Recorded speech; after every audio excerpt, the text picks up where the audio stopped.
malomocenství, chamtivosti. To je to, co mě právě oslovilo z té dnešní perikopy, z toho dnešního slova. Společenství lakomých, chamtivých, kde se nachází? Kde se nachází? Písmu, Bibli, samozřejmě. Písmo nám sděluje takový sbor osob, které milovali více sebe a více svůj majetek, zboží, zlato, stříbro, peníze. Známe to společenství věrných, zase naopak, když se vrátím, z epištoly Židům, z 11. kapitoly. Tam to ukazuje na lidi, kteří svou víru dokazovali skutky. Apoštol je nazývá oblakem svědků, velkým zástupem těch, kteří osvědčili svou víru. A jmenuje řadu osob ze starého zákona, od Adamova syna Abela, přes Enocha, Noého, Abrahama, Sáru, Izáka, Jákoba, Josefa, Mojžíše. Říká, nestačí čas na vyprávění o Gedeonovi, Samsonovi, Davidovi, prorocích, kteří ve víře dobývali království. Říká, svět jich nebyl hoden. Před očima měli jasný cíl. Nebeské město. A k témuž tato epištola vyzývá i nás křesťany. Tento oblak svědků nás má učit, co je důležité, co je nepohnutelné a co je Pánu Bohu milé. Na druhou stranu Bible nezakrývá oblak svědků nepravosti, který nám ukazuje, co je Bohu odporné. A jako takové memento to prostupuje stránky Písma svatého. Zase Kain, Chám, Ezau, Áronovci, Nádab a Abiú, synové, Miriam, Korach, Akán, Amnon. Co svedl, to jsou sestry vlastní, že? Saul, nemluví o řadě izraelských králů. V Novém zákoně to byli potom celníci, farizeové, jak jsme slyšeli. Jidáš, který se družil s Ježíšem v jeho společenství. Zafira se svým mužem, hali Duchu Svatému. Taky není čas je všechny vyjmenovat. Tak se zastavme alespoň u jednoho z nich. A je to, myslím, zvláště v těch dnešních časech užitečné zamyšlení. Církev, nevěsta, se připravuje na příchod ženicha. A slova apoštola Pavla si myslím, že tady jsou dnes více než aktuální. Co říká? Zde píše Timoteovi. Toho, kterého přivedl k Pánu, říká vlastnímu synu. Říká mu, věř, že v posledních dnech nastanou zlé časy. Lidé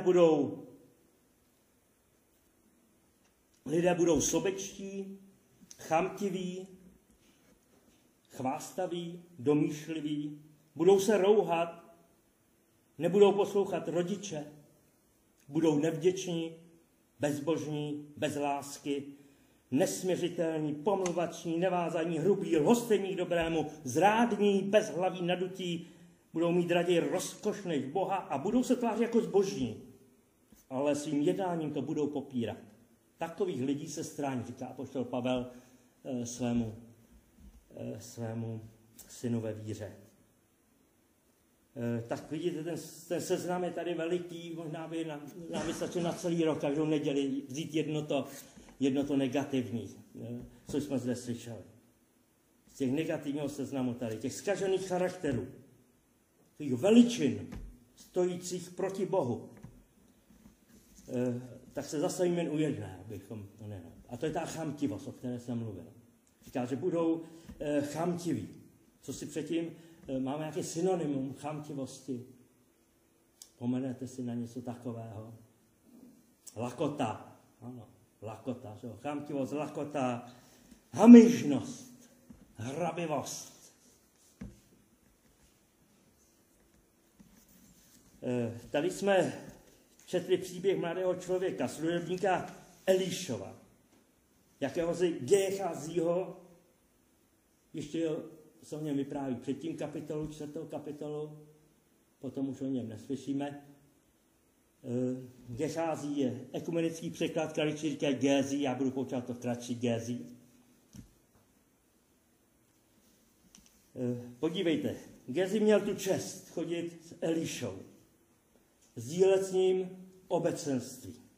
Jedl s ním chléb, chodil, držel hladovku asi také víckrát. Viděl mistra na modlitbách, jak zápasí na modlitbách. Byl svědkem zázraků, vzkříšení toho mrtvého syna té ženy Šunemanky.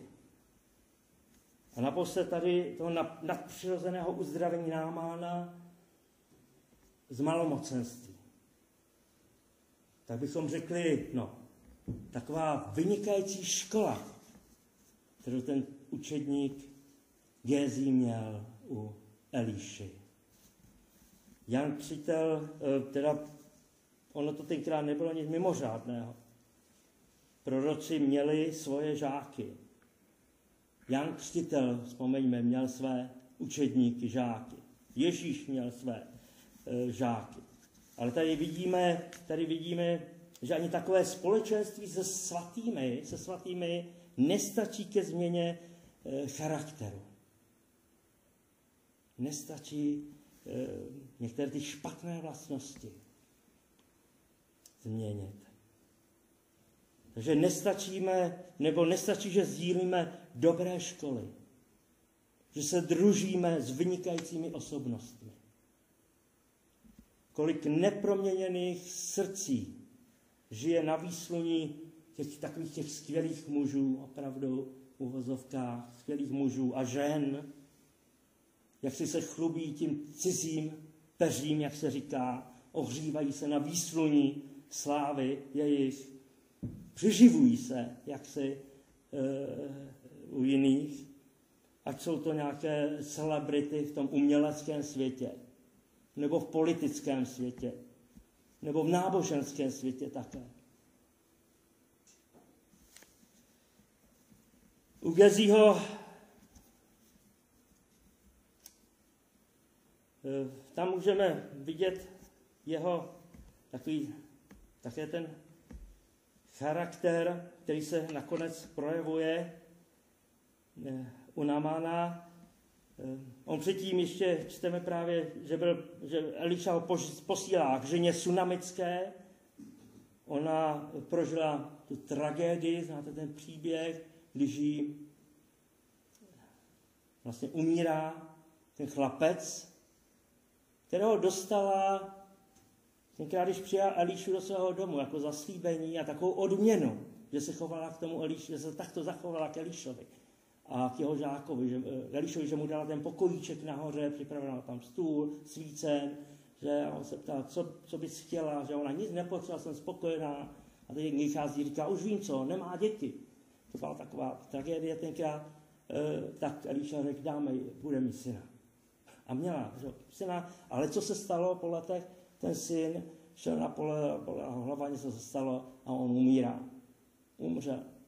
Eliša posílá Gézího, jdi tam a zjistí, co se děje, protože ta žena už jim šla někde naproti, oni byli někde dál. Tak Géchází se ptá té ženy, jestli je všechno v pořádku. A ta žena říká, jo, všechno je, jak má být. S Gécházím skoro to vypadá, že nedůvěřuje tomu učedníkovi a má k tomu asi taky své důvody. Jak jsme důvěryhodní. Kolik duší k nám jde o radu, o pomoc. Ona nestrácí čas s tím Gézou, tady Gézím, a jde dál. Jde přímo Elišovi. Přichází tam, stojí, kolik potřebných nás mine, obejde a jdou raději jinam. Ta sunamická se nesvěřuje Gézimu, ale až před Elišou. To je muž, který je opravdový, chce sloužit všem, chudým i těm nahoře, vysoce postaveným. Před ním až teprve padá na kolena a vylévá tu bolest svého srdce. Hořkost. Ty jsi mi dal syna, nebo na tvou přímluvu vyprosil a on teď zemřel. My víme, jak to dopadlo potom, že ten syn je vzkříšen, Eliša ho křísí.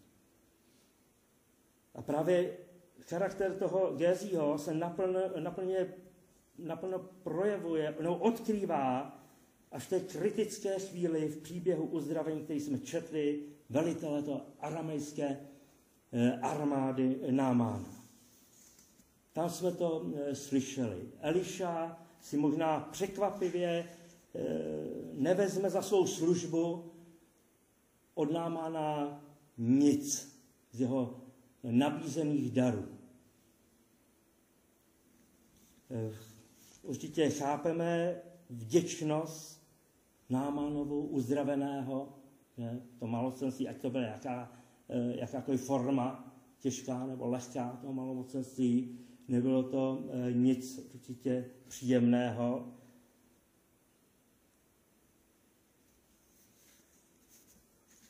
Takže vděčný chce dát, přivezat dary, ale Eliša to odmítá, říká dokonce se slovy: přísahám před samotným Hospodinem, kterému sloužím, že si nevezmu ani haléř. A i když ho ten Námán přemlouvá, opravdu žádný z těch přivezených darů nepřijal. A tak Námán, pohan, konečně pochopí. Ta vděčnost, nebo vděčností je zavázán Hospodinu. A to po celý život.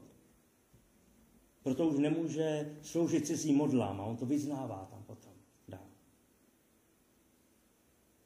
A to druhé, Eliša odmítnutím těch Námánových peněz ukazuje, že boží přízeň si nemůžeš koupit. Tváří tvář smrti nám peníze, podobně jako tady tomu Námánovi, nepomohou. Ať shromáždíme v tomhle životě jakékoliv množství peněz, když se postavíme před Boha, našeho stvořitele, tak oni se rozplynou jako pára. Že? Jako pára. To, co nás spasí, přátelé, nebudou naše bankovní konta, ale víra Ježíše Krista.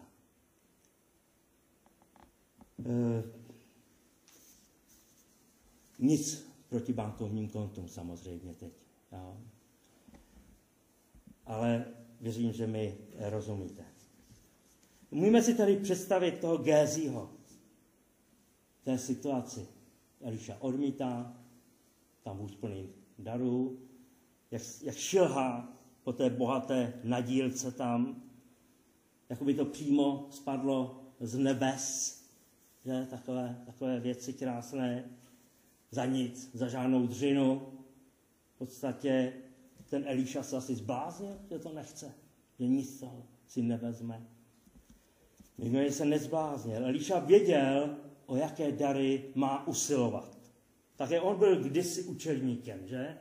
A víme, že když Eliáš, jeho mistr, odchází do nebe k Pánu, tak se ptá Eliši, co mu má dát, co po něm chce, co může udělat, co si přeje Eliša. A Eliša chce obdržet dvojnásobek tvého ducha, říká. Dvojnásobek tvého ducha.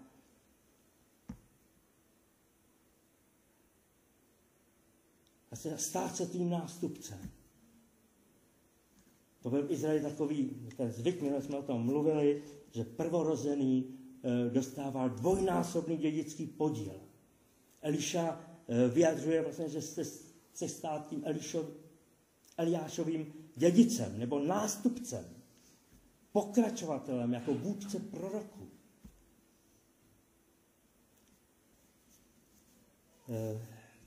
Tak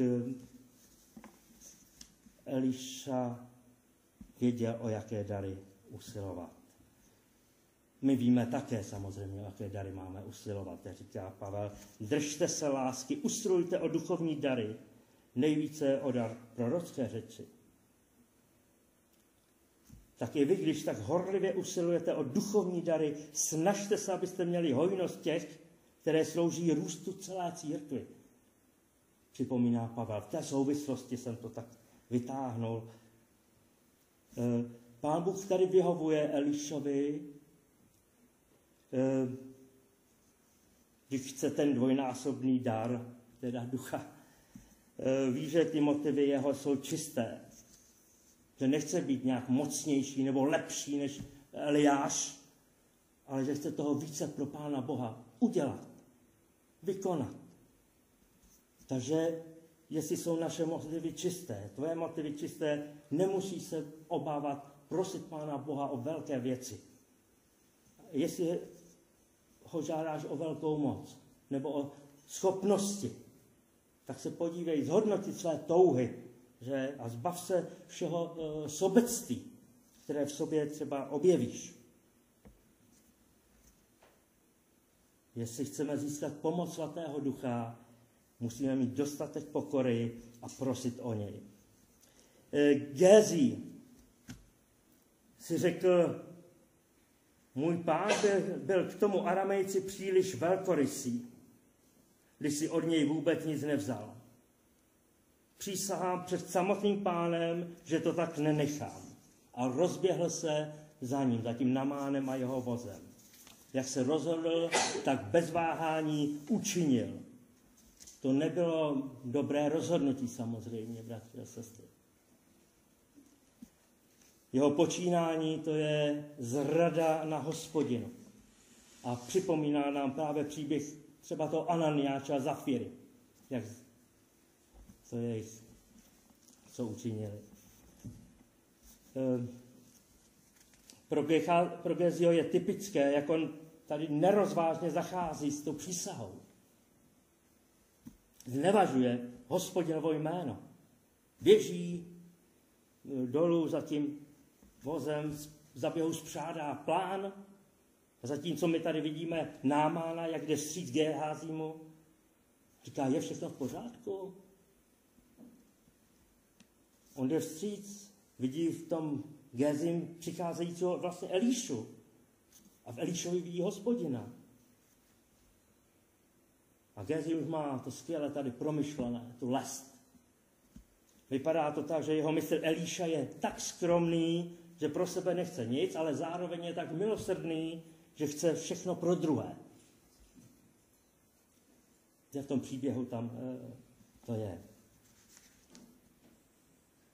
Říkal vlastně, jo, OK, v pořádku, neznepokojuj se, nic zlého se neděje. A následuje lež jako věž, vymyšlená konstrukce, kterou má uzdravený Namán, tak prostě zbaštit, jak se říká, i s nabijákem. Jak jsme říkali minule, pokušení přicházejí. I Pán Ježíš byl pokoušený. Třeba si uvědomit, že žádné pokušení ke zlému nepřichází od Boha. Bohu je totiž každé zlo odporné a nikoho nenavádí ke zlu. Pokušení přichází u našich vlastních myšlenek. Kolikrát ty zlé touhy, zlé myšlenky jsou zárodkem ke hříchu. A hřích vede k rozkladu a ke smrti. Apoštol Jakub to ve své epištole připomíná, žádost, když počne, porodí hřích. A dál. Namana vůbec nenapadne, že by ho služebník Boží oklamal.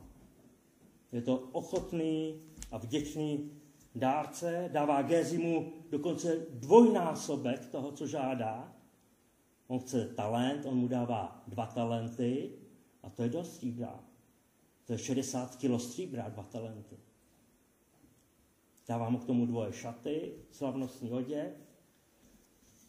Je to bohatství, učí mu 2 nosiče, aby to ještě nesli zpět do jeho domu.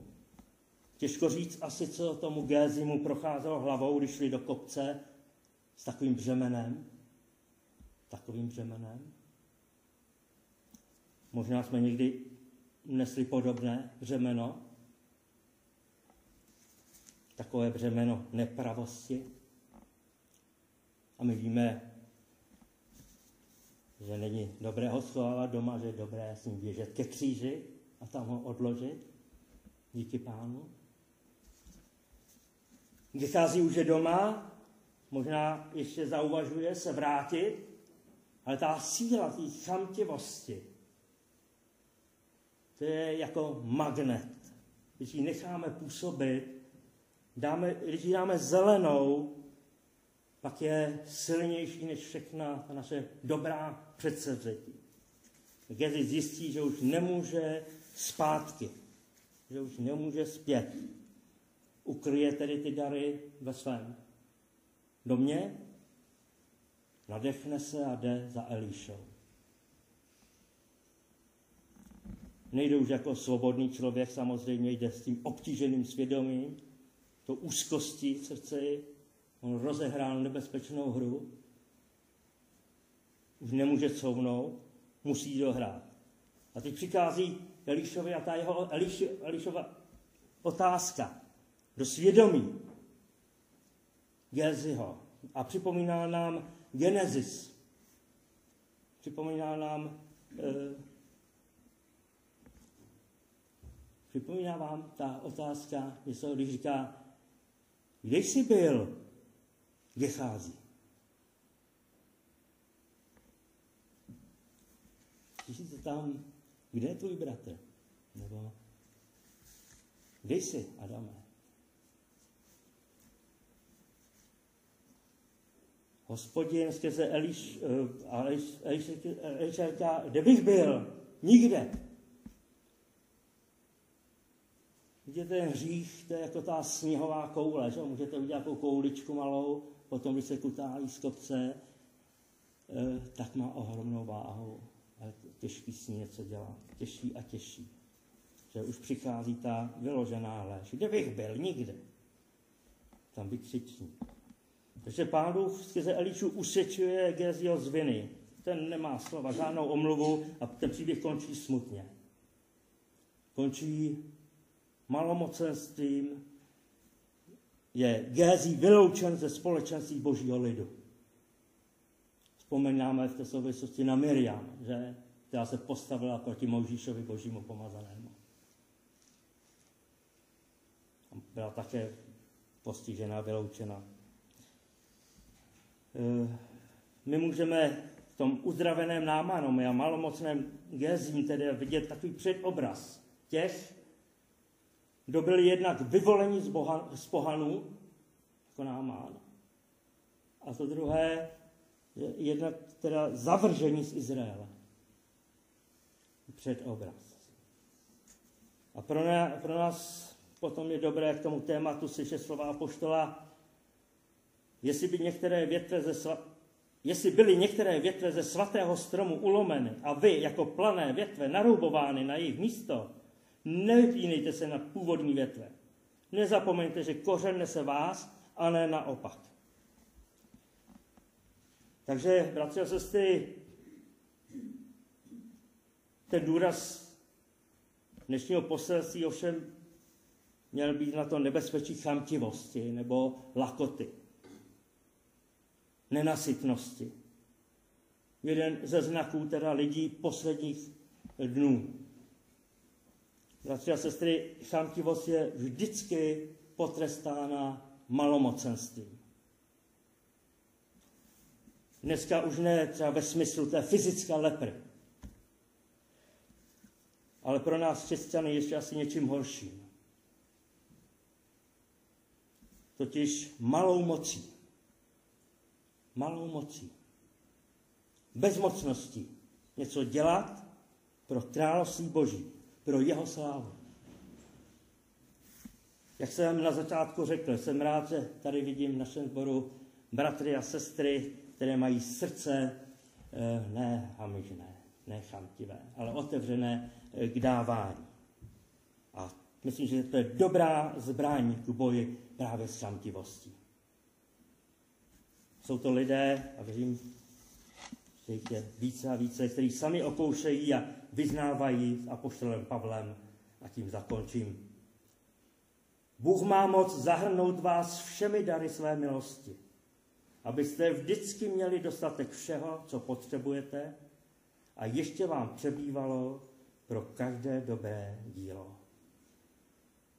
Amen.